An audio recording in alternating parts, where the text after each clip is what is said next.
now, live from Casa del Freetown in Taylor, Michigan, the Outside Blitz presents the Cannonball Alex Steele and the host with the most, the fabulous Scotty Freetown. And welcome, ladies and gentlemen, to the Outside Blitz. Joining me live, and Alex is actually in the house. We got to adjust these bubbles over here. It's one thing we forgot to do. We're setting everything up here. But, hey, folks, we're live. Alex joining me live.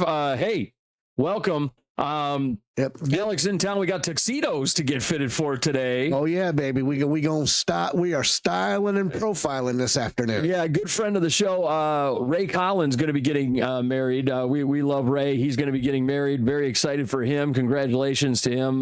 He's a wonderful man. He's going to be getting engaged. Very excited for him. So we're going to be getting fitted for our tuxes, though. We're standing up in the wedding. I'm stoked about that. We're going to be, and then later on today, we're going to be getting some brews. So I'm excited for that as well. Obviously, if you guys see us out in Wyandotte, Michigan, you guys can come say hi. We love seeing all the folks that are out there listening and watching us out here in the stream. We love when we have our listeners out there and our viewers come say hi to us. Like we did over at the NFL Combine in Indianapolis, which was a great time. But folks, we got stuff going on around the league. We got plenty happening. It's hot out here. It's summertime. It's getting hot in here. Oh, so don't do that. Yeah, don't do that. God, let's not. DDT, don't do that. No. We ain't doing all that. It is too hot though, folks. I have been, man, I got to tell you, I hate summer. I hate summer for a few reasons. Number one, it's too freaking hot. It's too hot. I like the fall. Fall is the best season. Yep. It's the best. It's cool. You know, it's not too hot. I can have like a nice brown ale or an amber and I can enjoy the cool weather and I can enjoy myself. This heat, especially over the holiday weekend at 99 degrees, 95 degrees, man, sweating my balls off. It was horrible. Horrible. I don't understand people liking summer. I hate summer. Well, okay. I think maybe what you need to do is find a way to, and I know you went on vacation to a lake house lately. That was less than optimal, but get yourself up to Elk Rapids and Traverse City, Michigan. Yeah, because up there, when you're on the lake, it's not as hot. I mean, I think it was like 81, but the water was just cold enough to cool you off. Yeah. But it's not like freezing cold, and it's definitely not warm, bathtub warm. I mean, it's that pitch perfect temperature. I love being up north, and that's why I love summer. I love fall just as much as you do, though, because you know what that means.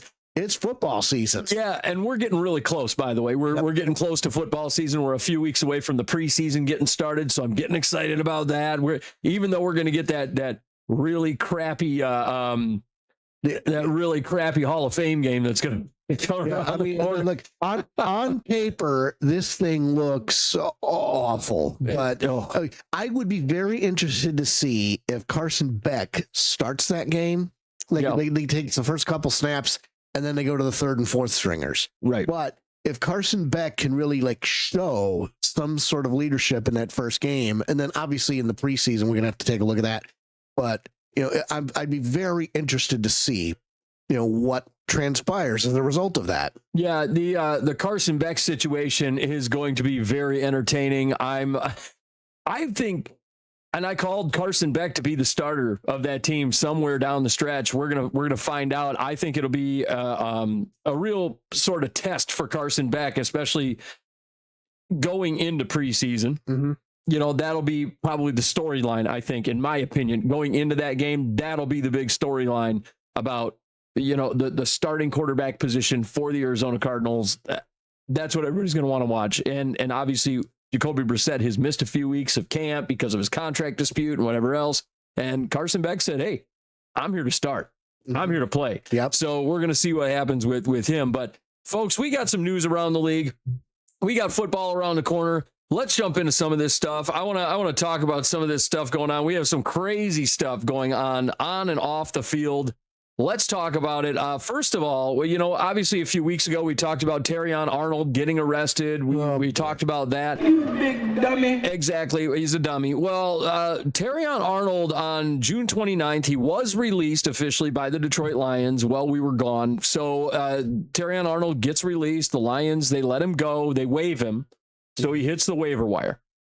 Teams had an opportunity to pick him up. He actually winds up clearing the waiver wire, which is not surprising in the least. I don't think anybody was going to touch him, but he's damaged good at what he is. Yep, and he gets released on he gets $1 million bond, basically. They said they're going to release him, and then a condition of his bond now is that he doesn't have to wear a tether or be on home arrest or anything like that. So then, as of yesterday, he did take a physical with the Houston Texans, which is kind of interesting. You know, Terrion Arnold, he really hasn't panned out in a big way as a starting corner in the NFL. And we've been very critical of Terrion Arnold as a corner. He's been getting, look, I didn't like the pick when it got made. Right. And I don't think you really did either. Well, I mean, I wasn't like super thrilled, but I was like, hey, okay. You know, it was Detroit. The ambiance kind of helped me over. But not only, you know, did he not pan out as a corner because of the, you know, he just kept getting torched. I didn't mention this in previous episodes. He would constantly get holding penalties. Yeah. He would constantly get caught for, you know, holding or pass interference or God knows what. So, you know, he was a penalty magnet. Yeah. You know, and he was costing the team yards. My big problem with Terrion Arnold and the pick in general was the fact that he wasn't even the starting corner on the number one corner on the team he was drafted from. That was my big thing. It was Kool-Aid McKinstry, if you recall. Yes. So I was very critical of that selection, and it's not that Terrion Arnold was necessarily a bad corner in college. It was just that he wasn't covering the number one guys. Right. Kool-Aid McKinstry was covering the number one guys. And if you recall, Kool-Aid McKinstry didn't wind up getting drafted as early as he should have because of a Liz Frank injury in his foot, if I'm not mistaken. So sounds about right. Yeah. So if I'm sitting here and I'm like, well, Terrion Arnold got torched, I'm like, how are you surprised when you've got this guy lined up against a bunch of number ones or NFL caliber receivers, especially in the NFC North, where you have guys like Jordan Addison and Justin Jefferson and Amon-Ra St. Brown and Jamison Williams, all these gazelles running out here. Yeah. You know, these huge name receivers. And then it's like, well, yeah, of course he's going to get torched. Yeah, of course he's going to get the hell beat out of him. But now he's over there with the Houston Texans. A blitz happy team, if they do wind up signing him, blitz happy team, it could actually be kind of a fit. We've seen how that worked out for the Vikings. Right. And now you've got a group of players there. I mean, their front seven is terrifying. Right. Might actually be a good fit for Terrion Arnold, because those are types of things that like you kind of mitigate the weaknesses of certain corners with the blitz in a way. That's kind of a Brian Flores scheme fit there. And then that's kind of the same thing they do in Houston in a way. Do you think that Terrion Arnold works out if he does get signed by the Houston Texans? Do you think that that's a good fit for him? Do you think that it works out over there in Houston? You know, the sad thing is I can see it happening. Yeah. I can see, D'Amico Ryans, molding this kid, and they got, first of all, if he beats the charges, because he's still got to go to court, he still has to have the trial, and his agency says that they don't have the evidence, and we have to play the waiting game with the trial and what happened in a court of law. Sure, but let's just say Terrion beats the charges and he's like, okay, you're clear. You go back to play football. And if he can, do well against the Houston Texans and with the Houston Texans, that's just going to be, another like failed opportunity from the Brad Holmes standpoint. And if we take a look at the Lions schedule, I'm going to play the schedule game real quick. I'm checking to see if the Lions are playing the Texans at all this year. It does not look like they are. So, I mean, thank goodness for that. Yeah. What if that becomes the Super Bowl? Yeah. I mean, what if I mean, what if by some stroke of luck, the Lions and Texans face each other in the Super Bowl, and who's covering Amon-Ra? Who's covering our season predictors? All of us were very, very high. Yeah, on the Houston Texans this year. Going into this season, we all had Houston Texans deep playoff runs. Yep. All of us, we're sitting here going, the Houston Texans are going to the playoffs. They're going to win their division. They're going to have a big time double-digit record. They're going to have a deep playoff run. This team is dangerous as hell. People need to watch the Houston Texans. Ironically enough, the weakness in the Texans' armor is C.J. Stroud and the offense. It does not help that Laramie Tunsil left. No. And C.J. Stroud, he is a good quarterback. Mm-hmm. He's not like top 10. I'd say he's like top 15 right now. But he's had some time to mold. He's had some time to build himself up. Plus, he's getting some of his top weapons back. He's getting Nico Collins back. He's getting Tank Dell back. Mm-hmm. So, then they also have Dalton Schultz and, the tight end group down there. So, the stage can possibly be set for a Texans deep run. Like, they could make the title game.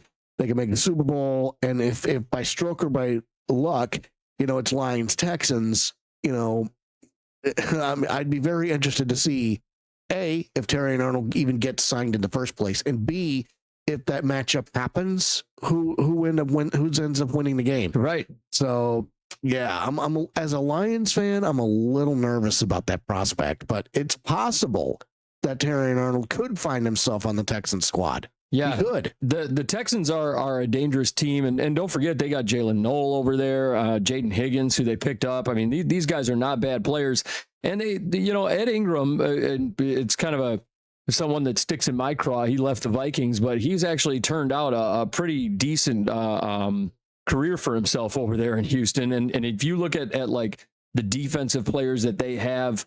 EJ Speed went over there. They still have Derek Stingley over there. Defensively, they're just terrifying. Will Anderson, Sheldon Rankin, Daniil Hunter.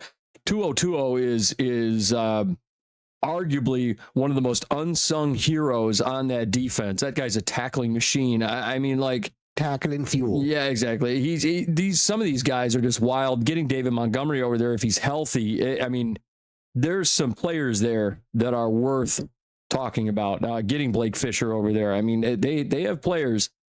So it's going to be a fun one for the Houston Texans. I think they're a dangerous team. More people should be looking at the Houston Texans this year, especially with how their schedule looks. It's very favorable. Let's talk about the Tampa Bay Bucks. They are not close on an extension for quarterback Baker Mayfield or Vita Vea as of July 6th. So as of earlier this week, they're just not close. We talked about how they weren't really close on the Baker Mayfield extension a few weeks ago. And then the following week, we talked about how they weren't close on the Vita Vea extension. Now they're not close. We're a few weeks later. And as of July 6th, they are still not close. It's getting ugly here. I don't know if Tampa is just looking to save money, if they're preparing for a rebuild. I don't know if... I don't know if they're preparing to say this. So you get nothing. You lose. Good day, sir. That's what's going to happen if you don't sign Baker Mayfield. Yeah, I mean, Baker Mayfield's the best thing that's happened to that team since Brady, left now. Since Brady came in, yes. And I look, Baker Mayfield should be your franchise quarterback. He's only 29 years old. I don't understand what you're thinking. I didn't know he was still only 29. I thought he got to 30, but I guess not. He's still young. He's still in his prime. Yeah, he has many years left to go. He's still playing at a high level. And he's a dog. He's a gamer. He is a gamer, competitor. If this guy hits free agency, look, oh boy. Let me tell you something. Let me tell you something. If Tampa Bay is so stupid to let Baker Mayfield go to free agency, if I'm a team like, let's say, after this season, if I'm a team like the Minnesota Vikings, mm-hmm. and this guy hits free agency, yeah, hey, get him on the phone. Yeah, get him on the phone. Hey, Baker, here's $50 million. Come play for us. Yeah, come play football with the Minnesota Vikings. Like it just. I would sign him in a heartbeat. Yes, you would. A fucking heartbeat. It wouldn't even be it's just in a heartbeat. Without missing a beat, it would just be like, boom, come to Minnesota. Mm-hmm. Like, I'd find a way to get this guy in the door, especially with the salary cap rising the way it is. Like, my goodness, somebody's going to sign him. Somebody, you know, and there's like, it's funny, like you think like, oh, the Rams, but they got the quarterback of the future. You know, you just start breaking down the teams that need a quarterback, right? And you start looking, and it's just like, there are very few teams that need a quarterback right now. And the Vikings actually, like, unless Kyler has the year that I hope he has, that I'm very hopeful, or that I'm very optimistic that he has, the Vikings are one of those teams that I think is going to, you know, be looking at a guy like Baker Mayfield if he were to hit free agency. And Tampa Bay is so stupid if you're going to let Vita Vea walk out the door. Oh yeah, no, that man is dangerous. He is an incredible. Okay, why don't we just do some numbers on him? I mean, Vita Vea is a monster. He's easily one of, if not the best defensive tackle in football right now. He's an absolute terror. Last year was considered a down year for him. Right. And it was above average. I mean, like, it's like, geez, oh, Pete's. And for like looking at these numbers, a 72.8 PFF grade with a 77 pass rush grade, and that was a down year. Right. Like, that's a down year. Yep, he had 22 tackles, 11 assists, 4 sacks. Yeah, that's a down year. I mean, like, for that to be a down year, when he's like, when you're looking at the defensive side of the ball, we talk about Cam Hayward in this fashion with the Pittsburgh Steelers. There, we call it, and in basketball terms, you looked at Dennis Rodman for years as this guy. You get a guy you call him the fuck up guy, right? Yep. And Cam Hayward's the fuck up guy because he fucks everything up on the defensive side of the ball, right? You have to plan your entire offense around that man. Yeah, and Vita Vea for the Bucks is that guy. He's the fuck up guy. He's the guy that is in the middle, and he takes away the whole middle of the line. Like, he just destroys. So you have to plan for Vita Vea. I don't understand why you wouldn't want to sign one of the best defensive tackles in football. I don't get it. Yeah, it's like, you have the money, pay the man. Yeah, you know. Yeah, make it make sense. Pay him, and move on. I don't get it. And then as for Baker Mayfield, I mean, obviously, you know, somebody's going to pick him up. Make it make sense. Explain to me why it shouldn't be the Vikings or Miami if Malik Willis doesn't work out. Why Miami shouldn't go and pay Baker Mayfield and Baker Mayfield, if wherever he goes, he's probably going to be successful. If he goes to a winner, though, like, goodness gracious, if he goes to a winner. Oh, yeah. Like if he goes to a team that's on the cusp, that is like a franchise quarterback away from being, you know, a championship caliber team like Minnesota is right now. Like, because that's where they're at. Like, the Vikings have everything. Like, if you look at the roster, they have everything where you put a franchise quarterback in there, like a legitimate franchise quarterback. And really, they don't need great quarterback play. They just need average to above average quarterback play. Game management play. Yeah. If they get that, you might be talking about a Super Bowl. Like, they need Brock Purdy there. You know, that's basically what they need. And then you're talking about a potential Super Bowl run.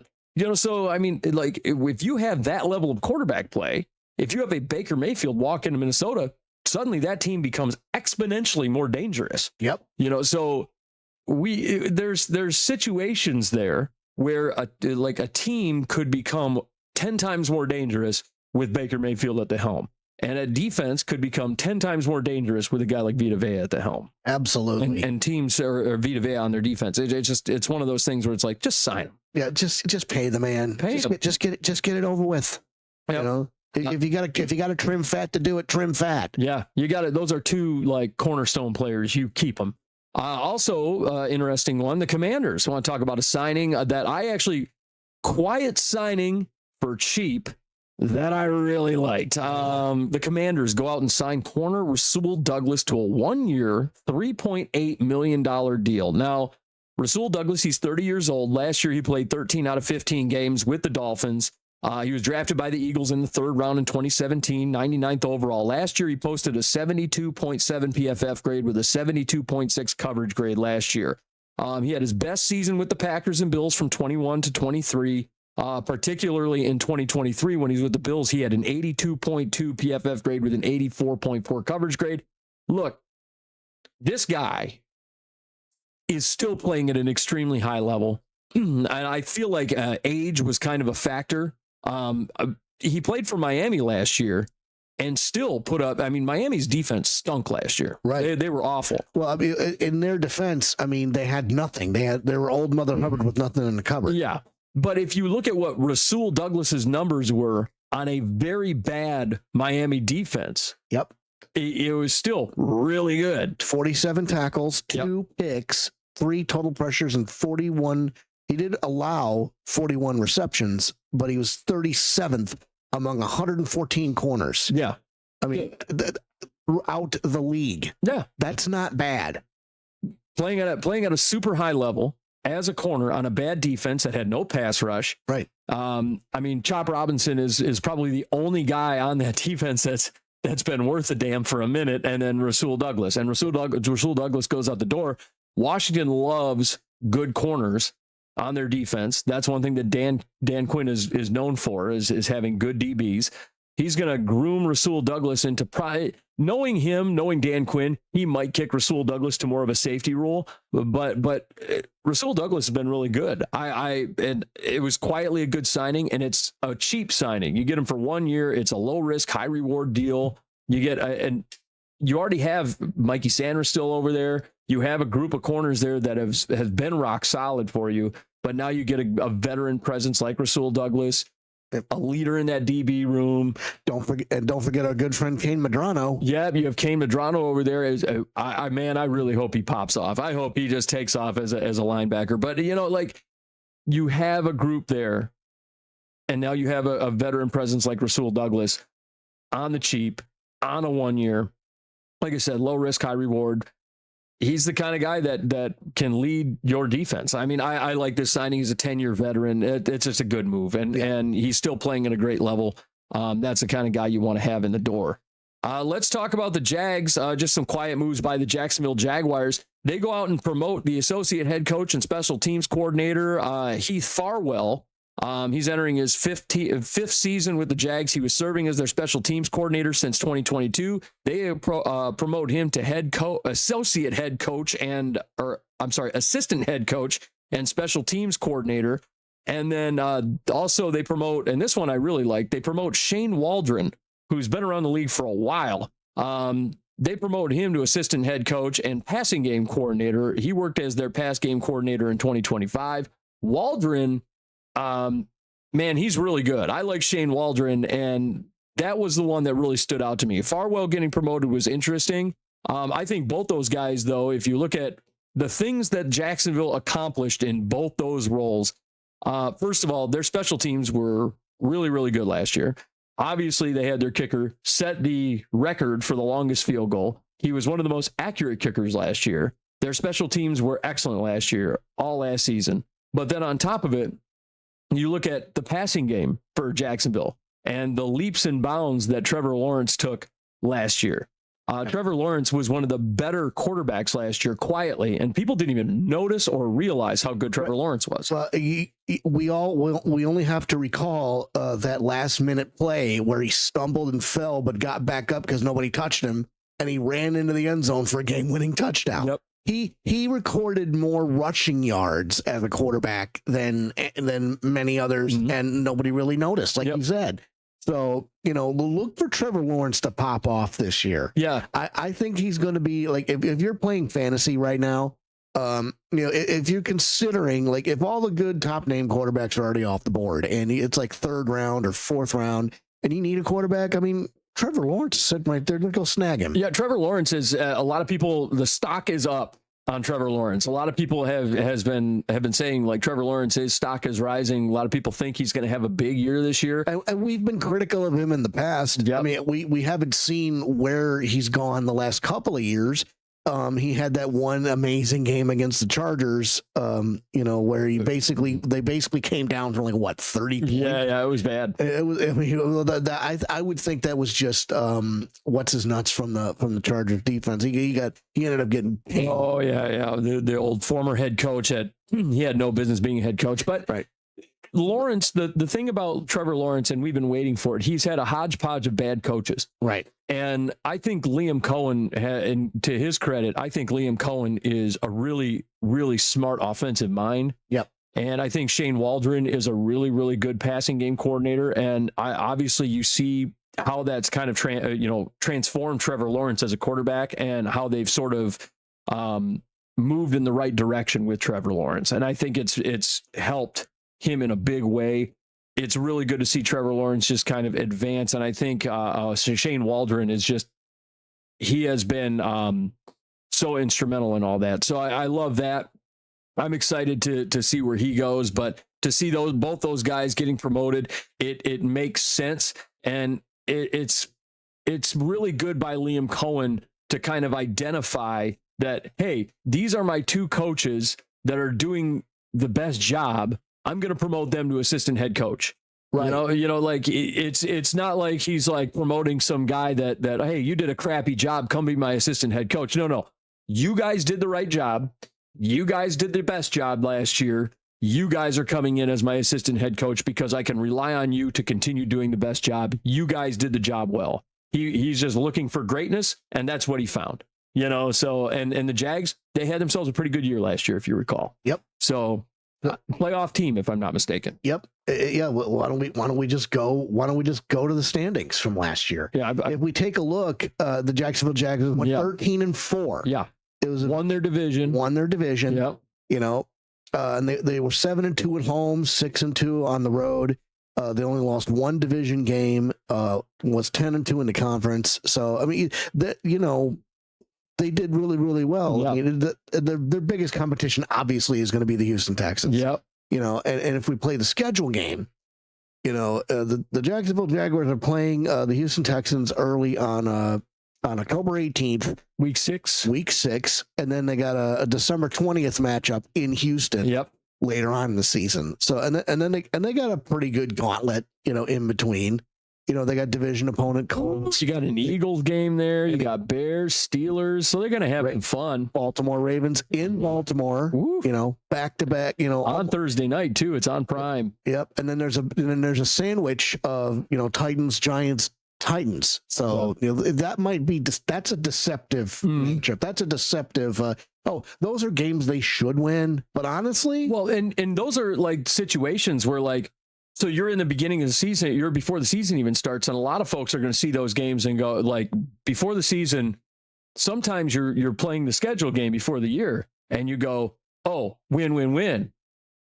Yeah, and then you get about 5-6 games in, and you're going, oh boy, I don't know. Yeah, you have injury. Yeah, you find some unpleasant surprises about your defense and offense, or you find out that those teams have suddenly turned it around because there's a coaching change or a personnel change, or somebody's become good. Cam Ward figured it out all of a sudden. Right. He's really good. Or John Harbaugh is over there with New York now. All of a sudden, that defense is really good, and all of a sudden, that team's really dangerous. Cam Scatterbo's running like a deranged human being. So it just kind of changes everything. So we're gonna see how that works out for the Jags. But I think both those guys getting promoted was very smart on the part of Liam Cohen. Liam Cohen, just a reminder. I'm still looking for you. I know it was you at the NFL Combine a couple of years ago. We're looking for you. I know it was you. We know it was you. I know it was you, and I knew you were hiding it, and I knew you had that guy with you that was taking all his notes on his little laptop and had all those spreadsheets. I know it was you. Right. You lied to me. And the reason for that, before we jump to the next story, Basil Rootin' Tootin'. Yeah. Basil Tootin. He was supposed to be a 7th round guy, and we were raving about him, and suddenly he went 4th round to the Jags after you were sitting next to me, and I was raving about. Come on, brother. Come on, I know it was you. It's not a coincidence. We're not stupid. Yeah, I know it was you.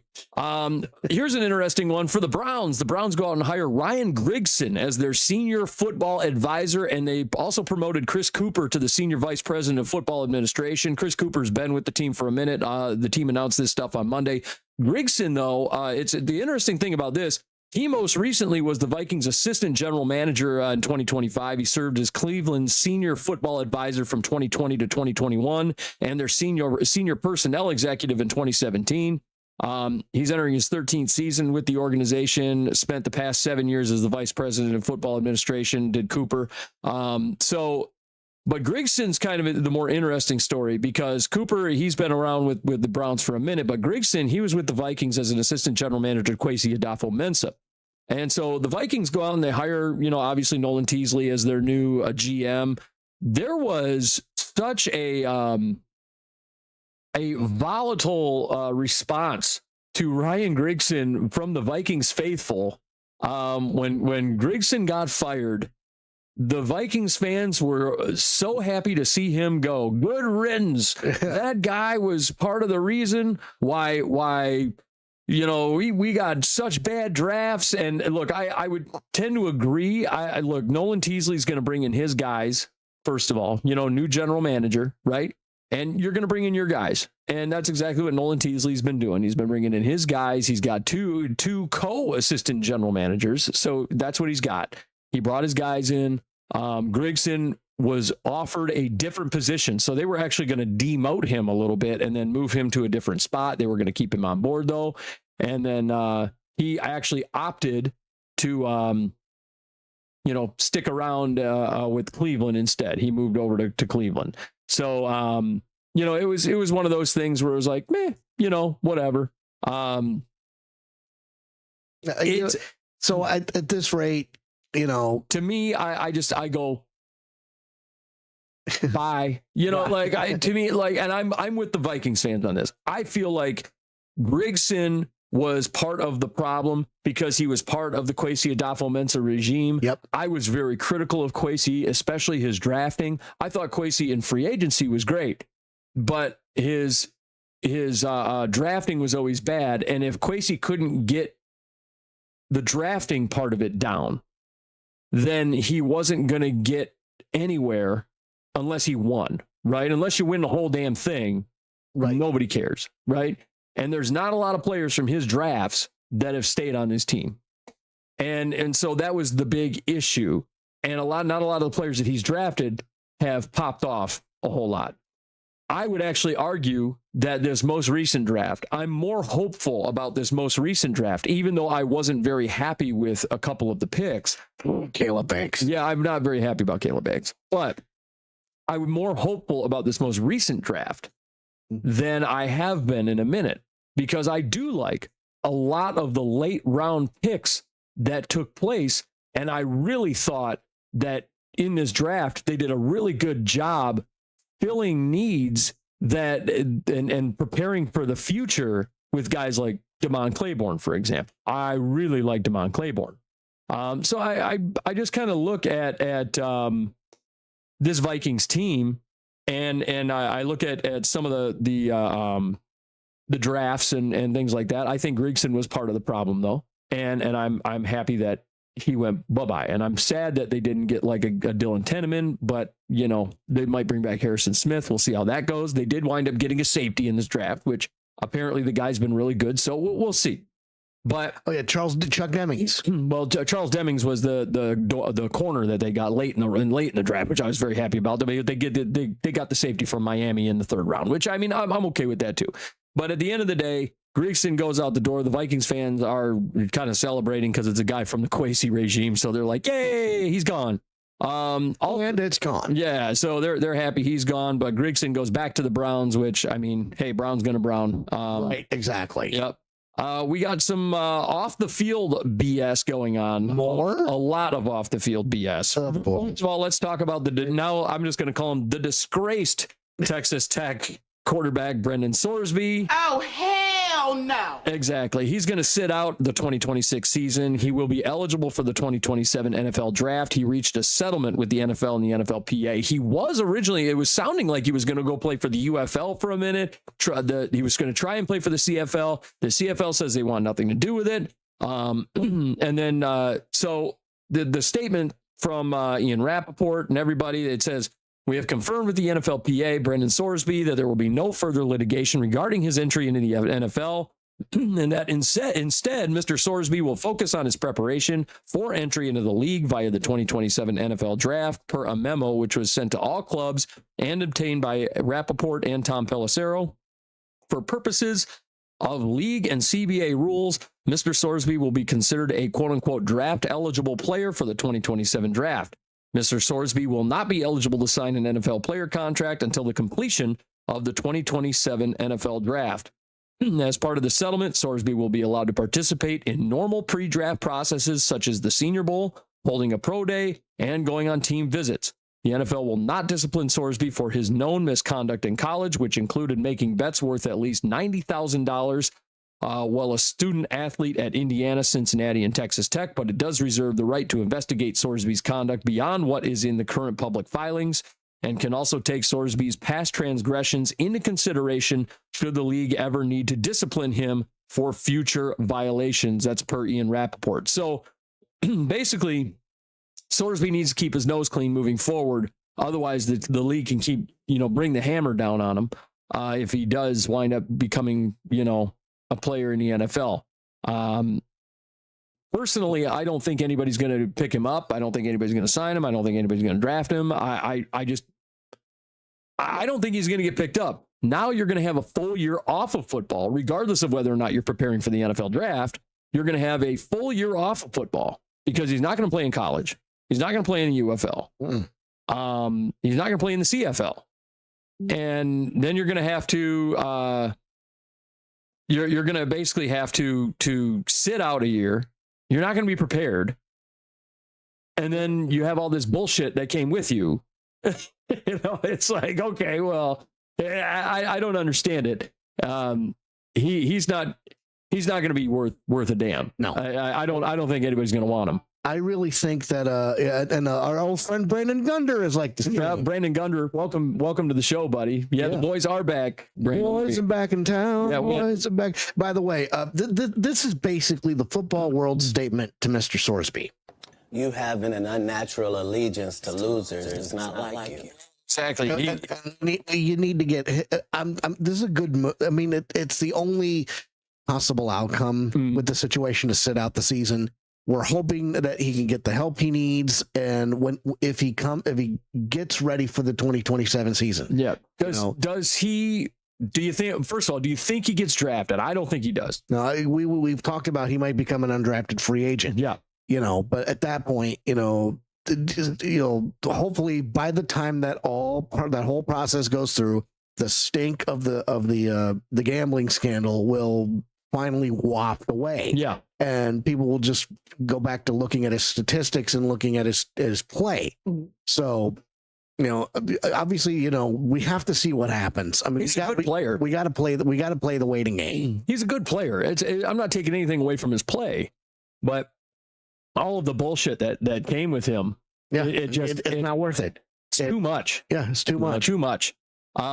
Also, let's talk about the off the field Brandon Ayuk saga. Oh boy, do we have to? It has continued. The Brandon Ayuk saga. He's continued his public campaign to land in Washington this week. He posted a photo with his new silver cleats they had gold accents on them. He had a bold caption on his Instagram story all about him.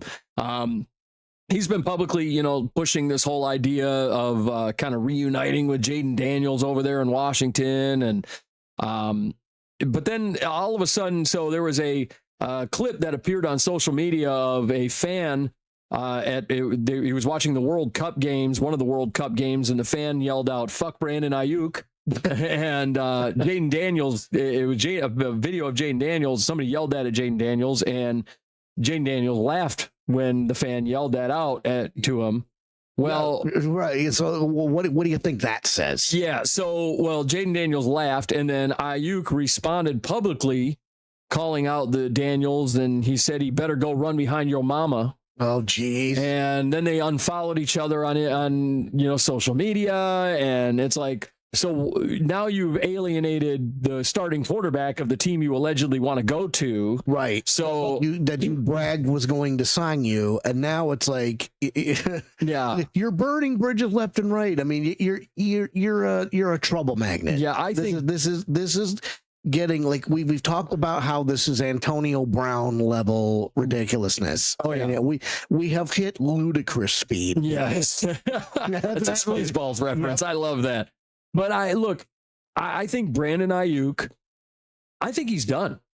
I honest to God, I think he's done. I think he is. I don't think he's going to go to the NFL anymore. I think he's done in the league. I don't think he's going to be back. I think people are done with it. Like, this is one of those situations where it's like, you're a troublemaker now. Yep. Now you have CJ Gardner-Johnson level stink on you. Yes. We're annoyed with you. I don't want to deal with you. You didn't perform last year. You didn't perform up to your contract, and now you're talking shit like you performed up to your contract. Get out of here. Yeah, and you're alienating people. It's like you're Terrell Owens and Antonio Brown, and I mean, I don't think you're Vontaze Burfict crazy yet, right? But I mean, you're getting there. Yeah, it's pretty bad. So Brandon Ayuk alienates him. Then we have other stuff going on. Let's talk about Stephon Diggs. Now what? Current free agent Stephon Diggs, as you know, he did wind up getting off on the lawsuit that he had recently. They found that he was not guilty of whatever that he was allegedly choking his chef and what all that other stuff. But the current free agent Stephon Diggs, he currently is in the midst of another lawsuit, this time involving alleged sexual assault. According to what I've gathered, his male accuser, Christian Blake Griffith. Wait, what? Exactly. Has reportedly turned over nearly 100 pages of text messages between the two in regard to the matter from social media, such as Instagram. According to several pages, Griffith has recently settled a lawsuit against Diggs' brother, Derez Diggs, after claiming he was attacked by Derez and several other individuals back on May 29th, 2023, with over $100,000 worth of property damage being done. In the complaint against Diggs, Griffith alleges that he was visiting Diggs' home when he was unknowingly drugged. He further claims that Diggs exposed himself, did some nasty stuff in front of him, made unwanted sexual advances, including attempting to kiss him, placed his tongue in Griffith's ear while inviting him to come into his bedroom. Ew. Griffith also alleges after rejecting those advances, he was confronted by Derez Diggs and two women who allegedly threatened him and disclosed that if he disclosed what occurred. According to the lawsuit, Griffith claims that he was stripped of his clothing, placed in a vehicle, and taken to the airport. He further alleges that approximately 1 week later, Derez Diggs and several others assaulted him outside an elevator at his apartment building. This is a lot of craziness going on with Stephon Diggs. He's a free agent right now. Obviously, he was released by the Patriots after last season. He was a 1,000-yard receiver last year.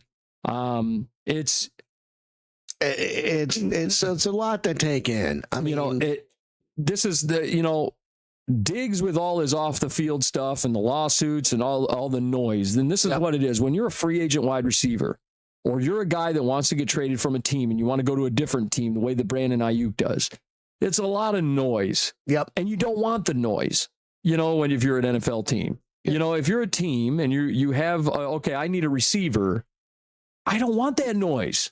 No. I don't want to deal with the noise. You have all this crap surrounding you. I don't need it in my locker room. No. I don't need it on the field, off the field. I don't need it. So that's a thing. Steph Diggs, yet another lawsuit. So we got to see what's going on with that. And there's been a lot of confusion about that. And then we're going to talk about Geno Smith, because Geno Smith has stuff going on. He's currently being investigated for an incident with a woman in which she accused him of battery. In Davie, Florida. On this is from a report back on June 23rd. Obviously, I was on vacation at that point. It's interesting though. It was one day after indicating the matter was closed. So the officers were summoned to Geno Smith's home after a woman on Sunday, I believe the 20th. After a woman claiming to be his ex-girlfriend called 911, said she was being assaulted by him. This, according to ESPN. She posted a video of the dispute with Smith saying on camera that he, quote unquote, ran outside and attacked me. No one was arrested or taken into custody at the scene, according to the Davie Police Department, which said that Monday that it's not an active case but still being reviewed. A police spokeswoman issued an update to ESPN on Tuesday. Quote unquote, we were informed on Monday evening during review that it was determined that this case is being further investigated by detectives. It is active, and we cannot release any additional information at this time. The California Post obtained audio from the 911 call saying that the woman was tearful and told the 911 dispatcher, "My ex-boyfriend just beat me up." Smith is 35. He hasn't publicly responded to the allegations. The Jets aren't commenting. That's about the first smart thing they've done. Yep. In a viral Instagram video, the woman included a caption that said, "Smith, quote unquote, beat my ass because he hates taking care of my special needs kid and can't be left alone with him because he'd rather watch sex online and play Call of Duty." On Sunday night, the mother of Smith's 6-year-old son defended Smith on Instagram story, saying Smith is, quote unquote, is and always has been more than capable of taking care of his son. Quote unquote, "Let's kill that narrative. Don't get on the internet bringing my son into your web of dysfunction," she wrote. Oh, boy. Smith could face potential discipline from the NFL if it determines he violated the personal conduct policy. "We are aware of the matter, and the club has been in contact with the league," says an NFL spokesperson in a statement to ESPN. Smith, who played with the Jets from 2013 to 2016, was reacquired in a March trade with the LA Raiders. He was immediately named the Jets starter for 2026. But if he does face discipline, this could actually open the door for Cade Klubnik, who could wind up being their starter. Klubnik was with Clemson. He was drafted by the Jets. We know he is the current QB2 over there. Just an interesting situation. Do you think, first of all, we'll start with, do you think that Geno Smith will face discipline from the league in this situation? Well, if we go back to a month ago with Stephon Diggs, the NFL concluded an investigation in that respect. Yeah. And, the NFL closed out its review of the matter involving Stephon Diggs, and it was insufficient evidence to support a finding of a personal conduct policy violation. Well, here's the deal, though. And the thing about the Diggs thing, so it went to court. Right. The whole thing with Diggs, after it went to court, there was nothing. Right. There was just nothing. It was like, all right, there's nothing here. It was actually kind of interesting. It all sounded kind of farcical to me anyway. Right. It sounded like, hey, the personal chef wanted money. Diggs fired her. She wanted her money. Right. Period. End. This is a much different ball of wax here. Yeah. With Smith, and then obviously the Diggs stuff. First of all, if this is a big thing, and I don't know if this is a criminal complaint that's been filed against Diggs or if it's a civil complaint that's been filed against Diggs, I'm not sure. We'll have to kind of wait and see. Obviously, the civil suit was against Derez, right. and it was settled out for an undisclosed amount. So Derez Diggs paid out, and that's been settled. So now we got the lawsuit against Stephon, which I assume is just civil at this point, because there's been a payout settled for the other one, right? Mm-hmm. So it's all kind of interesting, right? The whole thing. Yeah, and when we talk about Geno Smith and what his viability with the team is, we have to play the waiting game, unfortunately, to see what the NFL thinks about all this. I want to give Geno the benefit of the doubt. Right. I don't think he's capable of. Everybody's capable, unquote. But at this point, I am going to lean towards. The NFL won't discipline him. They won't find anything. But who knows? They very well might. But how do you think that's going to affect the Cade Klubnik situation? Because if we take a look at your bold predictions, you mentioned that Cade Klubnik would take the starting job. Yep. What was it? No later than week 12? Yeah, something like that. I'd have to take a peek. But my thing is, I don't think Geno is. I think Geno was fine in the Pete Carroll situation in Seattle. I think he came into a pretty ready-built system over there in Seattle. I mean, they had a pretty decent team for him when he got there, and he kind of had his career resurgence, and it worked out. But over here with the Jets, it's a dumpster fire. Yeah, it's a nasty situation. Now, did they have a really great draft? Yeah, they had a really great draft. I mean, Jets probably had the best draft out of any team. But let's be real. They probably had. I mean, those teams like Cleveland and the Jets drafted extremely well this year. They really did. What they do with those draft picks remains to be seen. Yeah. And I don't think the Jets are going to be good this year. A lot of that, though, is going to be based on Aaron Glenn and whatever head coach that they bring in. If they hire the right guy, he's going to get a whole lot of weapons. The Jets actually have looking at the schedule here, they do have a pretty tough schedule, but they have some favorable matchups if you're looking at Dolphins, Raiders, Dolphins again, you know, Titans, Browns. Well, here's the thing, though. The first 4 weeks of the season, you got the Tennessee Titans, and then you got the gauntlet of the NFC North. Yep, Packers, Lions, Bears. Oh, my. Yeah. I mean, that is like, I am looking at a 1-3 start. Yep. And then they got Browns, so they have a possibility of going 2-3. Then you got a tough one against the Patriots, which we'll see if the Patriots slide. But then you got Dolphins, Raiders. So you got an opportunity. There's a real opportunity for them to actually start the year 4-4. Yeah, they could. They could if they're a middle of the road team. So you know, like it could wind up being decent, but we got to see what Geno Smith does. And they were a 3-14 team last year, so we'll see what happens with Geno Smith, but.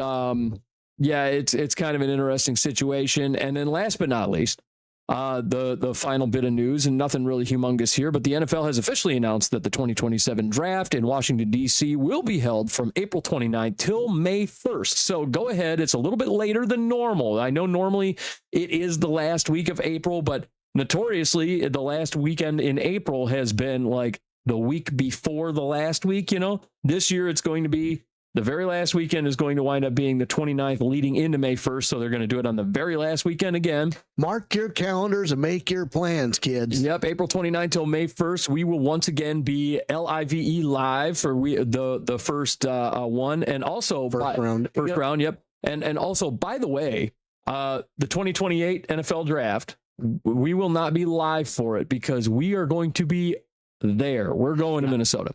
We are taking a road trip to Minnesota, to Minneapolis. We are going to go to the 2028 NFL draft in Minneapolis. Come say hi. Yep, come say hi. So we will, the one in Minneapolis, I am definitely going to. We are going to go out. We're going to drink beer. We are going to be merry. We are going to be hitting breweries. We are going to be out and about. I'm going to figure out how to get like a selfie stick and stream from my phone and then just have people follow us around. Yeah. We could do it. We could totally do a live show using just iPhone setups. Yeah, we could. We're going to find out. We're going to where there is a will, there is a way. And even if it's like taking a laptop and figuring it out from there, we will figure out a way to do a live stream or whatever the case, or you know, just be out there. But we will be in Minneapolis for the 2028 NFL draft. But you know, whether it's 2020, whether it's next year or 2028, you will be hearing this sound. Yep, and I had to do it. Yeah, we will be here. I love that sound. But moving on, we do have we're going to be going through number 100 through 91 of the NFL Top 100. And look, we do this every year leading into the NFL season. We did this last year. This was a bootleg better idea that I loved, and it actually led us right into the Super Bowl last year. So we just kind of plugged through the NFL Top 100 from 2025. And we love doing this. So, and we the way we broke it down, it actually, like I said, it led us right into the Super Bowl. So we plugged through it as we went through the season, and it turned out to be great. So NFL Top 100, folks, before we get out of here. So let's jump in, Alex. We got Cam Jordan at number 100. The NFL, they said an 8-time Pro Bowler and member of the Hall of Fame's all 2010s team. Jordan is making his 9th appearance in the Top 100 after his 15th NFL season. Will this be his last? Jordan, who turns 37 on July 10th, re-signed with the Saints on June 16th for what he called one final season. He ranked 50th in 2023 when he last appeared. His 10.5 sacks in 2025 were the most in a campaign since 2021. Translation, Jordan still got it. Yep. We were very, very, very high on Cameron Jordan a couple of weeks ago when we were talking about, you know, defensive ends and all that stuff, you know, and if we go over his grade, you know, his overall grade in 25 was a 76, had 589 snaps with 36 pressures, you know, and an 82.1 run defense grade. He posted that. Yeah. Here's the one thing we just got done talking about, like how teams have in that front seven, teams have that fuck up guy. Yep. When it comes to the New Orleans Saints, for a long time, Cam Jordan has been that fuck up guy where you plan your offensive scheme, you got to stop Cameron Jordan. Yep. And he's always been the best guy on that defensive line for a hot minute. Cameron Jordan is special. Always been a great run defender. He's always been a monster. He's always disruptive. He's a beast. I like what he does. I think this is probably the right spot for him.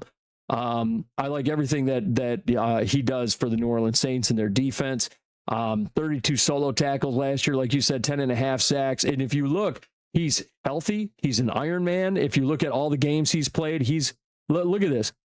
He has missed no games.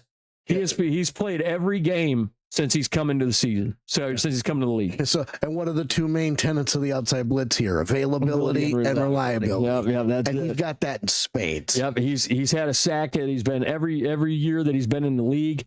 He's hit double-digit sacks 1, 2, 3, 4, 5, 6, 7 times. And, you know, I mean, like this dude is always near the top of the league as one of the best defensive players. He's a great defensive end. I think this is probably the right spot for him at number 100. Will I say he's losing a step? Not really. I don't think he's losing a step at all. But yeah, next up, 99, Quentin Nelson.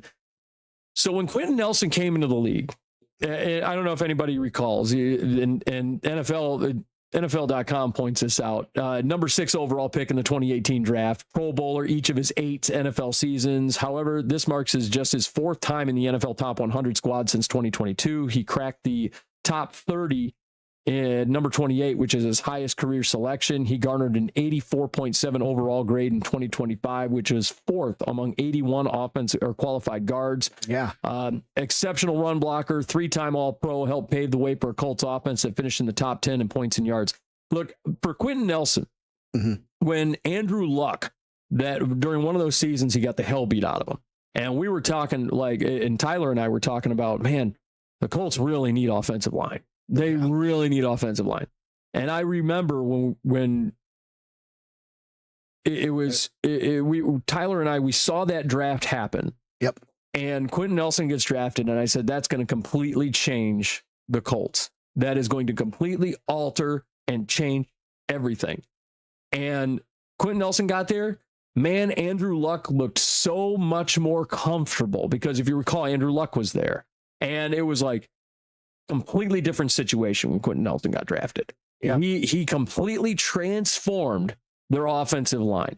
He was incredible, and that guy has been incredible. I love Quentin Nelson. Absolutely. He's one of the best offensive guards. I can't believe he's only been on this list 4 times. I feel like he should have been on this list all 8 of his seasons. He's just been great ever since he's come into the league. This is one of those times where it's like, this is a Creed Humphrey style guy where it's like, you know, you came into the league and you've been great. Yeah. Every single year you've been great. He's a great run blocker. He's a great pass blocker. I don't get how you're not on the NFL Top 100 every single year. It's like he gets overlooked. And I think a lot of that is probably because he's not one of those sexy positions. He's an offensive guard, you know? Yeah, but I mean, it's still one of the most important positions in football. To me, this is low. Yeah, that's very. To me, like 99 for him, this is low. He should be like in the 70s or 60s because he's still one of the best players in the league. He's incredible. Yep, he made it to the Pro Bowl 1, 2, 3, 4, 5, 6 years in a row. 2018 all the way through 2023. You know, AP second team All Pro 2021. You know, the accolades lists off like a cartel's rap sheet. Yeah. You know, so the guy's amazing. I don't get it. He had 1,039 snaps last year, only allowed 15 quarterback pressures. How is he only allowed 1 sack last year per Pro Football Focus. How in the hell is he 99? I mean, I don't know. Maybe everybody else in front of him is supposed to be really, really good. But I agree with you. They fucking better be. He should be a lot higher on this list. He should be 99, way higher. Like I get blown away. And like I said, it's just because he's not. And this is why he should be higher, because like I look at the next guy on this list who had himself a good season, and it wasn't even a great season. It was a good season. Right. And this is about where he should be, but he shouldn't be above Quentin Nelson. And the next guy at 98 is Bryce Young. Bryce Young, he was the number 1 overall pick, 2023 NFL draft. You know, obviously, and this is what NFL.com says, quarterback the Panthers to their most successful campaign since his selection. Carolina won the NFC South crown by a massive upset in a regular season against the Rams before a heartbreaking 3-point wild card loss to LA in his second season under head coach Dave Canales. Young established career bests in passing yards, touchdowns, success percentage, and yards per game. He's also earning the respect of his NFL brethren, as exemplified by his NFL Top 100 debut. NFL Pro Insight for Young in the regular season, he completed 25 of 53 passes for 306 yards and 5 touchdowns on extended dropbacks of 4+ seconds after the snap, translating to a completion percentage of 47.2%, which is nearly 20 percentage points higher than his 27.6% rate over his first 2 seasons combined. So he's improved, which is great. I think 98 is the right spot for Bryce Young because there was big time improvement and he showed big time improvement. Is he better than Quentin Nelson? No. No. And he shouldn't be ranked higher than Quentin Nelson. I can't believe that Quentin Nelson is behind him. Bryce Young should be on this list. I agree. 98 is about right. And were his numbers world beating? No. 3,011 passing yards, 23 touchdowns to 11 interceptions. So, I mean, we're talking a 2-for-1, basically ratio there. Only 216 rush yards, 2 rush touchdowns. So, I mean, like, were they crazy great numbers? Not really. But I will say that Bryce Young did basically do almost double what he's done in previous seasons. Yeah, I think he was successful in Dave Canellis's system. I think that Bryce Young is going to continue improving. If he continues improving, that's great. He developed, right? We're developing this young quarterback. So that's a positive. Going up to 98, good. Not above Quentin Nelson. And one thing that people tend to overlook, he's also, he scrambled 33 times for 220 yards and 2 rushing touchdowns. Yeah. So, more proof that, there's this mobile quarterback, not renaissance, but it's an uptick. Yeah. We've had an uptick in mobile quarterbacks over the years, but in our opinion, I know you feel this way. Yeah. Because you've always been a fan of just the pocket passers who could step up in the pocket and just rifle it. I like classic quarterbacks. Yep. I do. I like classic pocket passers. Yep. And I appreciate the talent that a running quarterback, a dual threat can do. Like when not Cam Jordan, but Cam Newton. Yeah. When he came into the league, he really transformed the Panthers offense. Sure. Got him to a Super Bowl eventually, and then they got blown out by the Broncos, but that's a whole different story. So, that's, I'm interested to see where he goes from here. And again, it's year 4, so at this point, we're coming off the rookie deal. Does he get his 5th-year option? Time will tell on that. Yeah, we'll have to see. Next up, Ernest Jones at 97, the linebacker for the Seattle Seahawks. Jones, he's been a great guy. I like to call Ernest Jones a mercenary. Per the NFL.com, Jones provided a fiery presence for the Super Bowl champions, now a 2-time Super Bowl winner. If you remember, his first one came with the Rams. Jones was Seattle's leading tackler in the regular season and the playoffs. Perhaps most impressively, the linebacker led the squad in interceptions with 6 total, including in the postseason. Jones is making his NFL Top 100 debut and is a member of the reigning Super Bowl champs in the 2026 list. Spoiler alert, he won't be the last. Jones, during the Seahawks Super Bowl postseason run, he played 95.1% of Seattle's defensive snaps and led Seattle with 25 tackles. Ernest Jones, and this is one of the comparisons that I've seen about Ernest Jones, which is it's kind of an interesting one, and I've heard this get brought up, and a lot of Seattle fans might get mad about it, but very Bobby Wagner-like in the way he was used last year. Very Bobby Wagner-like, lots of tackles. He had 87 of them last year. Yeah, lots of tackles. He was very, very good. He's sort of a mercenary. If you look at ever since he left the Rams back in 2023, went to Tennessee, only played 6 games in Tennessee, stayed with Seattle and went to Seattle in midway through the season, played 10 games with Seattle. They liked how they used him over there. I think they traded for him, and then he went at the trade deadline and then continued with Seattle as a starter. He had 94 tackles with Seattle just in those 10 games in 24. And they just love Ernest Jones, man. They like what they're doing with him. But look, 4 tackles for loss. He only had half a sack, but he's more of like a coverage linebacker. I like what Ernest Jones does. He's like the heart and soul basically of their defense at this stage. Yep. Is the veteran presence. I like what they're doing with him. Absolutely. He was ranked 19th in solo tackles, 20th in assists. He didn't have any forced fumbles, you would kind of hope that he would, as a coverage linebacker, he did. I don't see where he got any interceptions, but I mean, I think he had 6 last year. You do want to have turnovers. Yeah. You want to be able to fight for the ball when you see somebody running in space. I think this is a good spot for him at 97. Mm-hmm. I think it makes a lot of sense. This is about right for him. Because even though he did have all those tackles, there were some parts of his game that needed a little bit of work, but I think that's about right for him at 97. 96, Travis Etienne. Last year, he was unranked. This year, he's at 96. Travis Etienne, now playing for the New Orleans Saints. Last year, he was with the Jags. Played all 17 games, had 1,100 yards rushing, 7 rushing touchdowns. He had 36 receptions for 292, 6 receiving touchdowns. Per NFL.com, unfortunately for the Jags, Etienne's top 100 debut comes in recognition of his final campaign with them.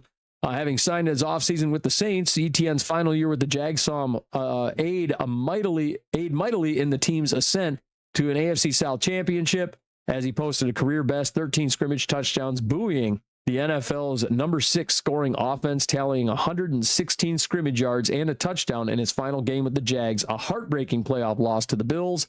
Etienne exits Duval on a high and enters New Orleans with high expectations. NOLA. Yeah, NFL Pro Insight for Etienne in Week 15 in that win over the Jets. Etienne caught all of 3 of his targets for touchdowns, the first player to do it since 2016.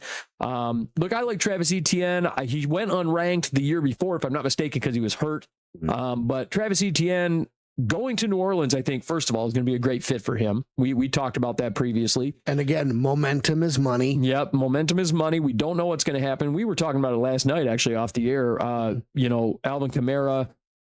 He's not too long for this. Yeah. I mean, he's at least 31, maybe 32. No, he's older than that. He's a little long in the tooth. He might be on his way out. We don't know. Travis Etienne is basically the same. He's like Alvin Kamara, just younger. He's basically the same running back, so they want a Travis Etienne type or an Alvin Kamara type, and Travis Etienne is basically that type of running back. So that'll be beautiful. Etienne, he wasn't hurt. He played all 17 in 24. No, he played 15 and 24. So right, and he only had 558 yards. So it's kind of interesting, but he did boost his average to 4.3 yards per carry, which was interesting. But being that dual threat is nice. Etienne goes to New Orleans, though. I think it's going to be a good fit, but sitting there at 97, I think makes a lot of sense. We're going to see how he works out in New Orleans, but Travis Etienne at 96, I think that's probably where he belongs. I think that's the right spot for him. Yep, and with the Etienne going out the door, this really opens up the door for Bejerut Tuden. Mm-hmm. We briefly talked about it earlier in the episode, but I mean, this is Tuden's time to shine, and we're really going to see if that truly was Liam Cohen at the combine 2 years ago. So. We'll find out. Yeah, I will eventually find out. Yeah, we'll get our detective caps on. We will hire private investigators. We will get to the truth. I will find out whether or not that I was sitting next to Liam Cohen at the NFL Combine. There will be a moment where I'm going to be like, I knew it was him all along. Yeah, I knew. Yeah, it was you. I knew it. But so next up, 95, Demario Davis, who actually wound up. So after 5 straight years in the NFL Top 100, the venerable Davis was absent in 2025. His final season with the Saints led to a return to the All-Star squad on his way back to the Jets, who signed a 14-year veteran whom they drafted in the 3rd round back in 2012. The 2-time Pro Bowler set a career high in tackles during his age 36 season, helping to rally a young New Orleans squad down the stretch. He'll be looking to lend his wisdom and tackling prowess to New York this fall.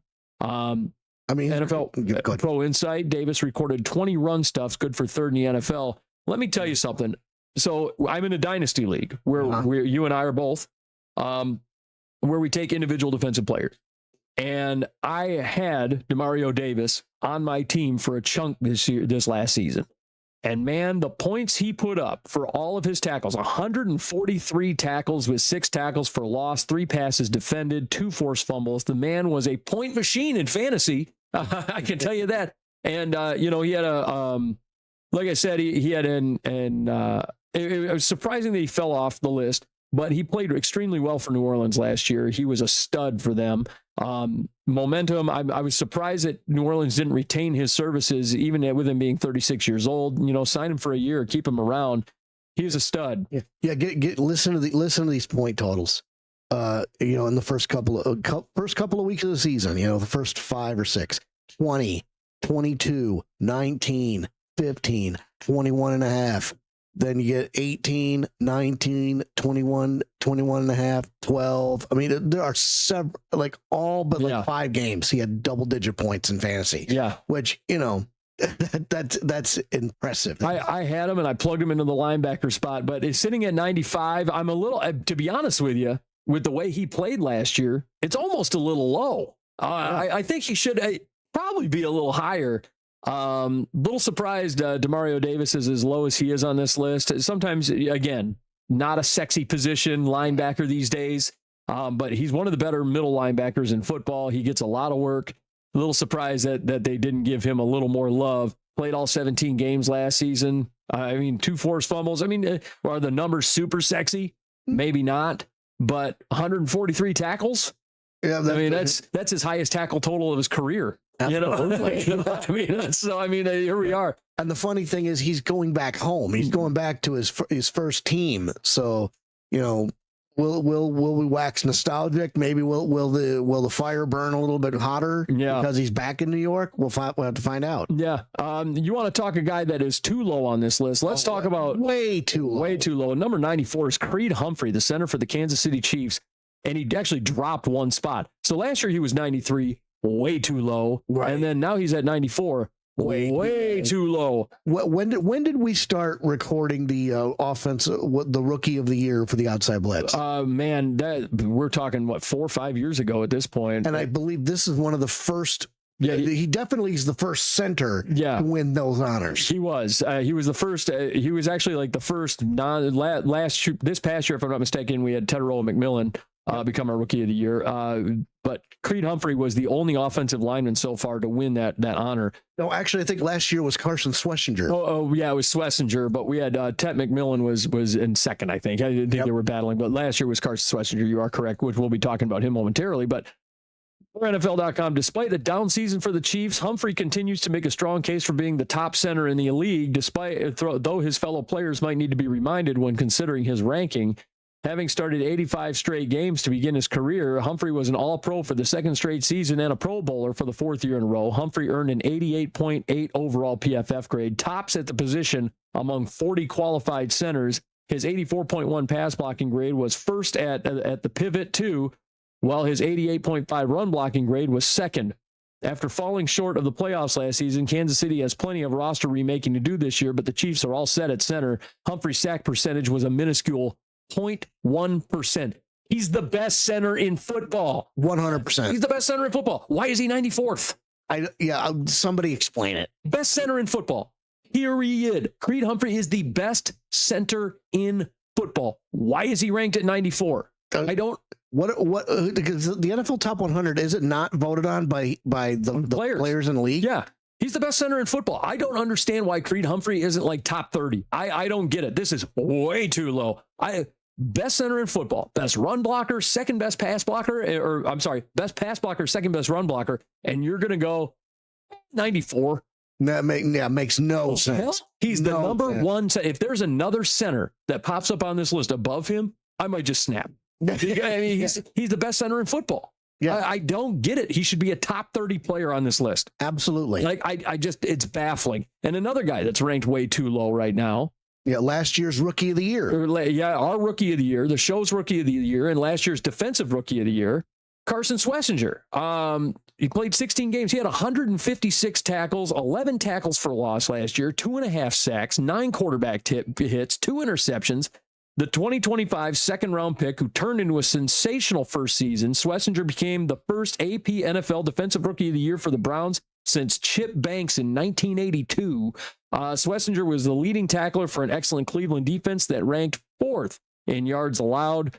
With Myles Garrett traded to the Rams, Schlesinger and pass rusher Jared Verse will now be looked on to lead the Browns for years to come. The UCLA product is off to a phenomenal start so far. He had 57 run stops. That was 8th in the NFL and 1st among rookies.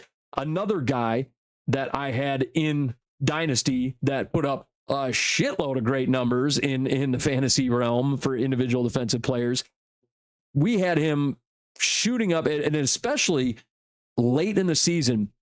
Early on, Schlesinger, he was getting all kinds of numbers from a fantasy perspective, but he was struggling from like a metrics perspective, right? Right.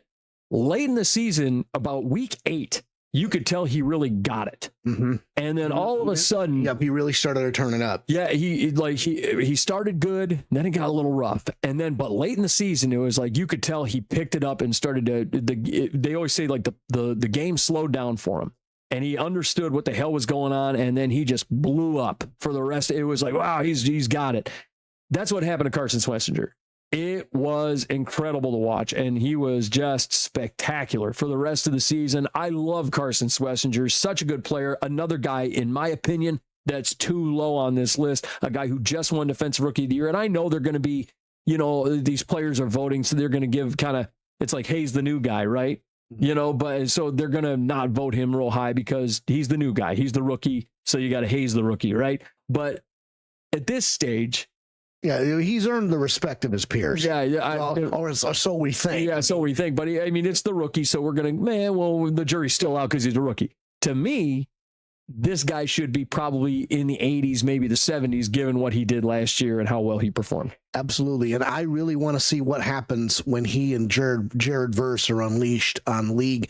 And, we know that Jared Verse did not want to go to the Browns. Yeah. I mean, he was perfectly content with being with the Rams, but the Rams had other ideas. Look, to the Rams' credit, I mean, yes, you're getting rid of a player in Jared Verse who's like, he's, a damn good player. Damn good player and the future of your franchise. And now he's going to, one of the worst organizations in the league. I mean, so we saw the video of him walking in and going, oh, I got to be here. Yeah. But it will be interesting to see what Schlesinger and Verse will do with this Cleveland defense, because just say what you will about the Browns and say what you will about the organization, they've always had one of the better defenses in the league. Yeah, it's going to be interesting to see what they do without Jim Schwartz there as their defensive coordinator. That's a point, because again, Jim Schwartz should have probably been promoted to head coach because he's been a head coach before. Yep. The answer was too easy. Yeah, too easy. You had the answer. You just promote that guy and you take Todd Monken and say, come be our offensive coordinator. Mm-hmm. That would have been the logical decision because the defense wasn't broken. Right. But here's the thing. Logic doesn't exist in Cleveland. It's not in the front office. It hasn't for a while. Brown's going to Brown. Yep. Also, 92, let's talk about Azeez Al-Shaair. He's coming off of a Pro Bowl year. Per NFL.com, Al-Shaair makes his NFL top 100 debut after all these years. The pedal to the metal linebacker eclipsed 100 tackles for the 3rd time in his 7-season NFL career. A versatile backer who shined against the run, Al-Shaair showed himself to be a crucial cog in one of the NFL's most vaunted defenses with Houston. As Houston finished as the number 1 total defense, Al-Shaair finished as the team's top tackler, and his 2 picks were the only interceptions from a non-defensive back on the squad. Earlier in the spring, the Texans locked up Al-Shaair on a 3-year, $54 million extension, which we've talked about previously, and the franchise's appreciation for the linebacker mirroring the respect of his NFL brethren. NFL Pro Insight for Al-Shaair recorded 9 passes defensed in the regular season, including 2 interceptions for an 18.8% ball hawking rate that ranked 4th among off-ball linebackers with a minimum of 25 targets. Looking at Azeez Al-Shaair, probably a career year for him. This is a career year for Azeez. But I like Azeez Al-Shaair. I think he's a good player. Should he be ranked? I mean, this is about maybe the right area for him, but should he be higher than Schlesinger? I mean, if it was me, I'd probably bump him below Creed Humphrey, bump him below Schlesinger, bump him below Demario Davis. I like Azeez Al-Shaair. I think he's a very good player, but would I keep him higher than specific guys? Nah, maybe not. I think this is the right realm. Yes. Is he better than those guys? Yeah, I don't know about that. But obviously he has the respect of his NFL brothers and sisters. I like Al-Shaair, career year. Obviously he's going to be a special player for Houston. What say you? I totally agree. I mean, we already know that, Houston has probably one of the most formidable defenses in the league. I mean, they were number one last year. Yep. Top of the tops. And, this is just yet another key cog in that machine. Yeah. Chance, we're hoping that he, I certainly hope that he gets, that he only improves from here. Yeah. So we'll have to see about that. Yep. And last but not least, let's talk about Montez Sweat. Buddy. Oh, boy. And this actually seems a little low for him. 91. He's the best player on that defense for Chicago. The defensive end played all 17 games last year, 53 tackles, 13 for loss, 10 sacks. He had 18 QB hits. I mean, he was for a minute there, he was like the only thing they had on that defense. He was their sack leader for the third time in 3 years. 29 years old, returned to double-digit sacks for the second time in his career, ranked 82nd in his NFL Top 100 debut in 2024, and he comes back. He wasn't ranked last year. He did great. He won the NFC North title with them, earned a wild card round win over the Packers. He was the force in that game. He posted 3 tackles and 3 QB hits before adding a sack in the team's heartbreaking divisional round overtime loss to the Rams, which is a very fun game to watch. It was probably one of the most fun games of the entire year. Yep. He recorded 4 turnovers caused by pressures in the regular season, tied for third amongst all defensive players. Look, I like Montez Sweat. This might be a little low for him. I mean, for a guy who is he's been the guy on the Bears defense for a minute, and I'm glad that they're finally getting more guys on that defense to be, the guy, right? Yeah. He originally started in Washington. I remember when he came to Washington, there was a lot of hype about him, a lot of hype about the speed and a lot of the athleticism that came with Montez Sweat. He's been in the league since 2019. You remember he got drafted, if I'm not mistaken, first round guy. Yeah, 26. Yeah, first round guy to Washington. Chicago traded a boatload to get him. I mean, he's going into his and he's worth every penny. Yep, he's going into his year 8, if I'm not mistaken. So, I mean, I'm pretty, year 7, year 8, something like that. Yeah, it's year 7 for him. My numbers are hard. But, it's going to be a solid year for Montez Sweat. I think this is actually a little low for him.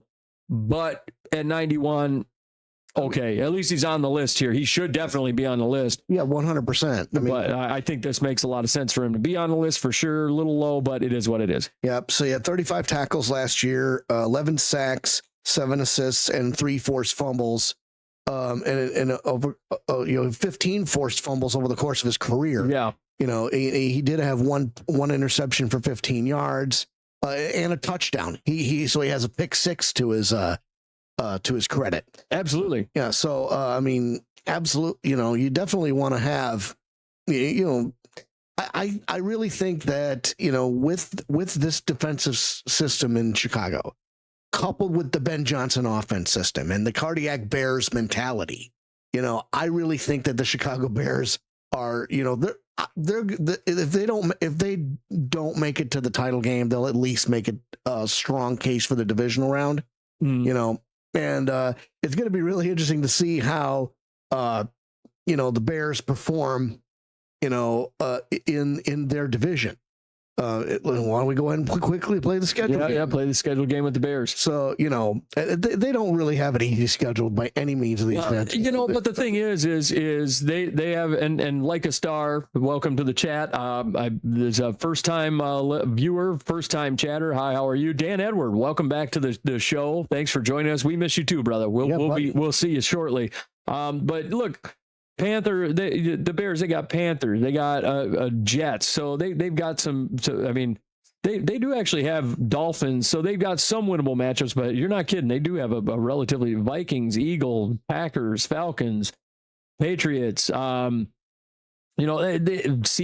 Bucks. I mean, it's not a cakewalk type of schedule, but a lot of people, yourself included, you have said that they're going to win the Super Bowl. You predicted that these guys are going to win the bowl in spite of a tough schedule. You know, they got the Falcons here, which is another winnable game. But, you know, like you've predicted a Super Bowl victory. Yep. So at this stage, we might be talking about the Chicago Bears, you know, going all the way. If they can get Montez Sweat, I think one thing that would help Montez Sweat is having a guy on the other side that's really going to be a big time blitzer, getting a safety that is like Dylan Tenneman, who is going to be sitting there in the back. He's a very special player, very Harrison Smith-like. Yeah. That's going to be very special for them. So that's going to be exciting. But that is the NFL Top 100, the 100 through 91. So there's that. And we got some stuff going on here. Folks, I want to thank you so much for listening. Before we get out of here, let's go ahead and talk about It's Your Time Massage over here. Amanda's a wonderful massage therapist in the Metro Detroit area. She does amazing work. If you want to get yourself a massage, you got to check it out over at It's Your Time Massage LLC on Facebook, or you can find her at iytmassage.com and you can book yourself a massage. She does Swedish and deep tissue massages.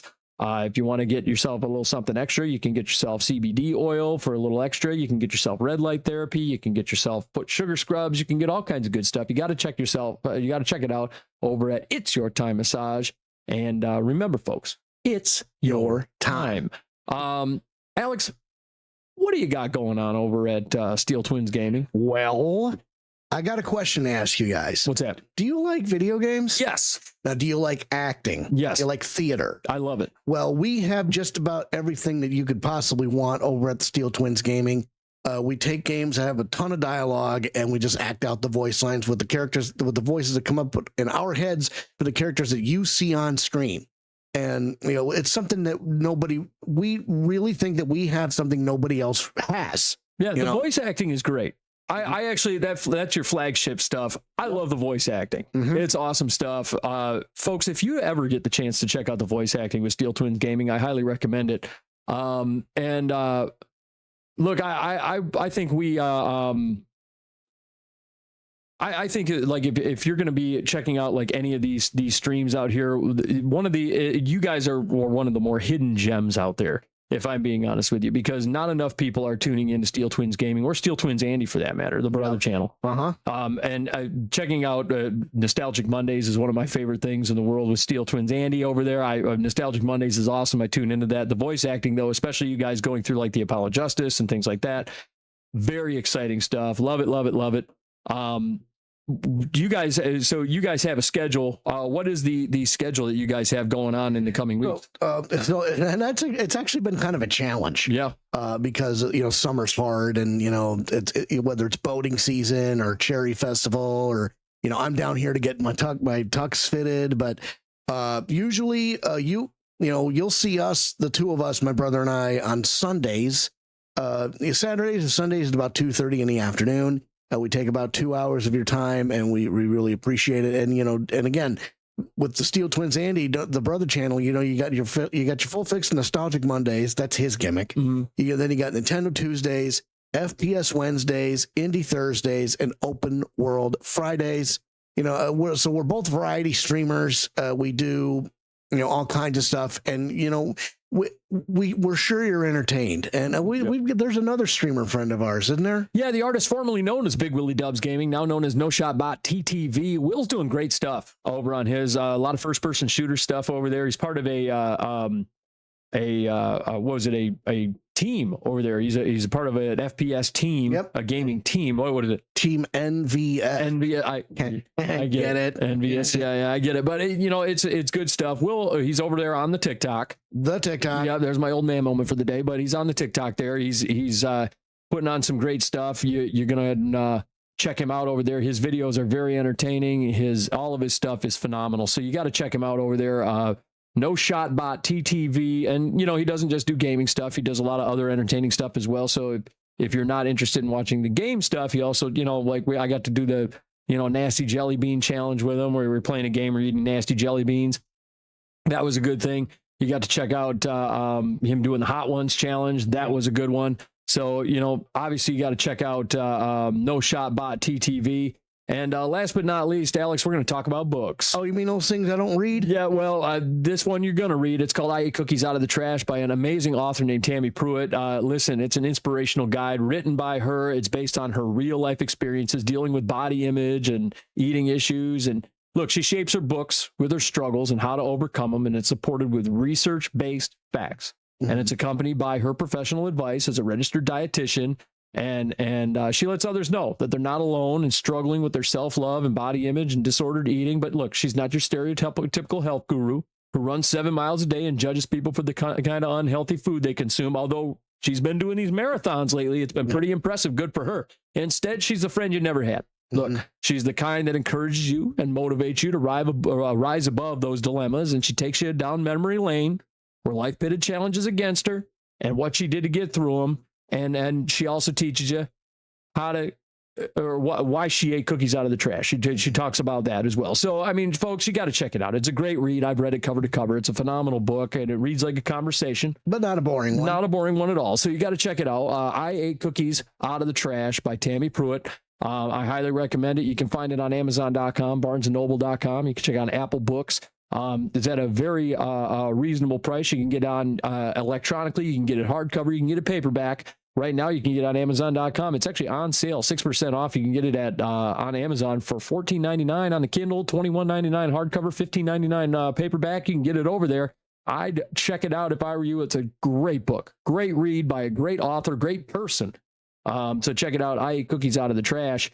And folks, with that, that's our show. Yeah, man, we've had a great time with all of you. I appreciate people joining us. This has been it's been a bit of a challenging season. It's always a grind. Yeah, it's always a grind during the summertime, but it is what it is. And we promised over several weeks that the bootleg better would return. Yeah, man, the poor guy, that poor man, that poor guy. They have been working him into the ground. That poor guy has been getting pounded into the ground over here over the summer. The summer has not been very favorable for old Boots. No, but he's going to be just fine.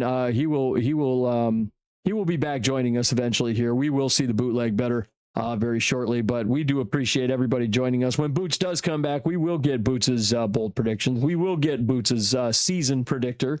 We will eventually here, we will get the return of Tyler Dean. So Tyler Dean will be joining us periodically. So for those of you who like Tyler Dean's episodes and having him back, we enjoy having Tyler Dean on the show. So we will have him. Obviously for NFL draft, we're going to try and get Tyler Dean up to Steele's for the NFL draft again, because we did enjoy having Tyler on the show for the joining us live. So, and obviously he's one of the originators, the founding father, one of the founding fathers of this show. So we love having Tyler on the show. But we love it. We love doing this. It's been a great time. And folks, I mean, football is around the corner. We've got a few more weeks. We're going to be going through the NFL Top 100. We got a lot happening here. Okay, so get ready for that.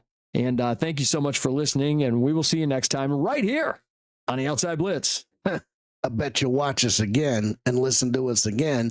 And with that, pow, we're gone. Hey, buddy. Yeah. Let's go drink some beer. Yes, sir.